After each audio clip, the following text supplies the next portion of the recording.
कोई चीज़ किसी चीज़ को पढ़ने से पहले, किसी चीज़ का सेवन करने से पहले यह ज्ञान ज़रूरी है कि वो क्यों करना चाहिए, उसको करने से हमें क्या फ़ायदा होगा।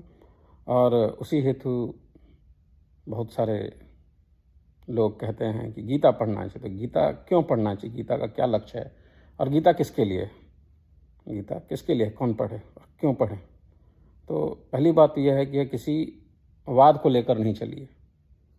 हमारे यहाँ सनातन धर्म में ही द्वैत, अद्वैत, विशिष्टाद्वैत, द्वैताद्वैत, विशुद्धाद्वैत, अचिंत्य भेदाभेद आदि कई प्रकार के वादों का प्रचलन है। और हमारी ही संस्कृति है जिसमें कि यह संभव भी है, हमारे सनातन धर्म में ही यह संभव है कि हम भगवान के विषय में वाद विवाद कर सकते हैं, क्योंकि हर कोई शुद्ध रूप से समझना चाहता है कि सृष्टि को चलाने वाला जो कारण है, जो परमात्मा है, जो ब्रह्मण्य है, जिसको हम अलग अलग नामों से बुलाते हैं, वो कौन है। तो पर गीता की खासियत यह है कि किसी भी वाद को लेकर नहीं चलती है। हर इंसान, हर मनुष्य के ऊपर वह लागू है, चाहे वो किसी भी धर्म, समुदाय, जाति, वर्ण, समाज, किसी भी समाज का हो, उसका कल्याण ही होना है। तो गीता का मुख्य लक्ष्य यही है कि मनुष्य किसी भी वाद, मत, सिद्धांत को मानने वाला क्यों ना हो, उसका प्रत्येक परिस्थिति में कल्याण हो जाए। जब भी हम किसी भी प्रकार की चिंता में है, मन खराब है, चीज़ें नहीं समझ में आ रही हैं, हर समय जो है वह, हर परिस्थिति का वह सदुपयोग करें। कैसी भी स्थिति आ जाए जीवन में, हम उसका सदुपयोग करें। वही गीता को पढ़ने का, उसको समझने का मुख्य उद्देश्य है। और सदुपयोग करने का अर्थ क्या है, सदुपयोग क्या होता है? तो सदुपयोग का अर्थ ये होता है कि दुख का समय, दुखदायी परिस्थिति आने पर सुख की इच्छा का त्याग करना, और सुखदायी स्थिति आए तो सुख भोग तथा वह बनी रहे, सुख बना रहे, इस इच्छा को त्याग देना और एक भाव से सेवा के भाव में लगे रहना। यही जो है सदुपयोग करना है, हर परिस्थिति का सदुपयोग करना यही है। तो क्या होता है कि वह दोनों परिस्थितियों से ऊंचा उठ जाता है और उस इंसान का कल्याण हो जाता है। सृष्टि से पूर्व परमात्मा में मैं एक ही अनेक रूपों में जाऊं, ऐसा संकल्प हुआ। परमात्मा में एक संकल्प हुआ कि मैं हूं एक, लेकिन अनेकों रूप में जाऊं। इस संकल्प से एक ही परमात्मा प्रेम को बढ़ाने के लिए, प्रेम वृद्धि के लिए, लीलाओं के लिए, प्रेम का ही आदान प्रदान करने के लिए, प्रेम ही बांटने के लिए जो है श्री कृष्ण, श्री राधा जी इन दो रूपों में प्रकट हुए हैं, ऐसा मानना है। और उन दोनों ने परस्पर लीला करके एक खेल रचा। उस खेल के लिए प्रभु के संकल्प से अनंत जीवों की, और कौन जीव? जो अनादिकाल से हैं, खेल के पदार्थों, उनको भी बनाया, उनकी सृष्टि की। और खेल भी तब होता है जब दोनों तरफ के खिलाड़ी स्वतंत्र हो। इसलिए भगवान ने जीवों को स्वतंत्रता प्रदान दी। स्वतंत्रता, भगवान हम में है, हमारे बाहर हैं, हर कहते हैं, लेकिन हमको स्वतंत्र छोड़ रखा है। इसलिए भगवान ने स्वतंत्रता दी है। और उस खेल में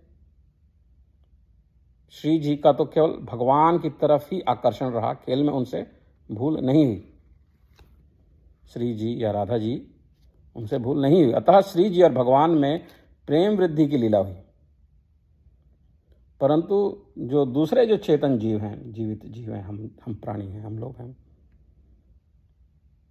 उन सब में भूल से संयोग जन्य सुख के लिए खेल के पदार्थों के साथ अपना संबंध जोड़ लिया, जिससे हम जो है इस जन्म मरण के चक्कर में फंसे हुए हैं, जिससे कि हम इस जन्म मरण के चक्कर में फंसे हुए हैं।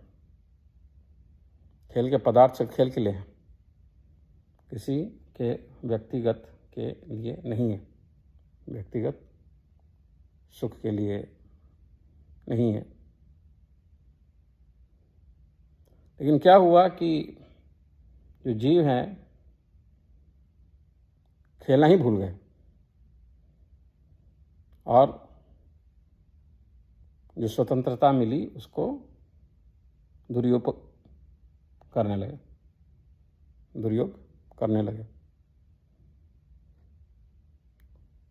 और इस चक्कर में पड़ के भगवान से, सच्चिदानंद से, भगवान कृष्ण से, ब्रह्मन से, उसके मार्ग से दूर होते गए। और अगर ये जीव शरीर आदि हम लोग फिर से उस खेल में लग जाएं, भगवान के मार्ग में चल पड़ें, तो हम जो है इस जीवन मरण के चक्र में फंसे हुए इंसान उससे मुक्ति पा लें और उसी मार्ग से हमारा दुख चला जाएगा।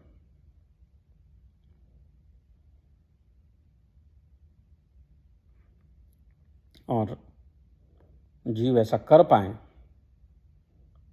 हम लोग ऐसा कर पाएं, उसके लिए ही भगवान कृष्ण ने पृथ्वी पे जन्म लेके एक उदाहरण देते हुए गीता का, श्रीमद् भगवद गीता का उपदेश दिया, जिसको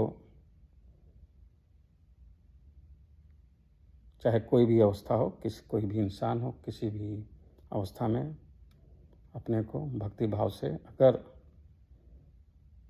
अर्जुन के स्थान में डाल के समझने की कोशिश करे तो मन के अंदर जो भी दुविधाएं आती हैं वो दुविधाएं नष्ट जरूर हो जाती हैं और इंसान जो है समय का सदुपयोग करने लगता है। सदुपयोग, जैसा पहले बताया कि दुख की स्थिति में दुख से भयभीत ना होना और सुख की स्थिति में उसकी लालच ना करना। कथा सुना था मैंने पहले कि अकबर ने बिरबल से कहा, पूछा कि भाई कोई ऐसी बात बताओ जिससे खुशी इंसान दुखी हो जाए, दुखी इंसान खुशी हो जाए। तो उन्होंने कहा कि ये समय एक जैसा नहीं रहेगा। ये समय तो एक जैसा नहीं रहेगा, लेकिन उसका सदुपयोग करने के लिए गीता से सुंदर कोई और ग्रंथ नहीं है जो समाज में किसी भी देश का हो, किसी भी समाज का हो, किसी भी वर्ण का हो, किसी भी, हमारे हिंदुओं में भी किसी भी विचार, किसी भी वाद को लेकर चलने वाला हो,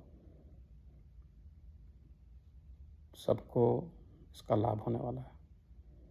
इसी के साथ अभी यहाँ पे विराम लूँगा। हरि ओम।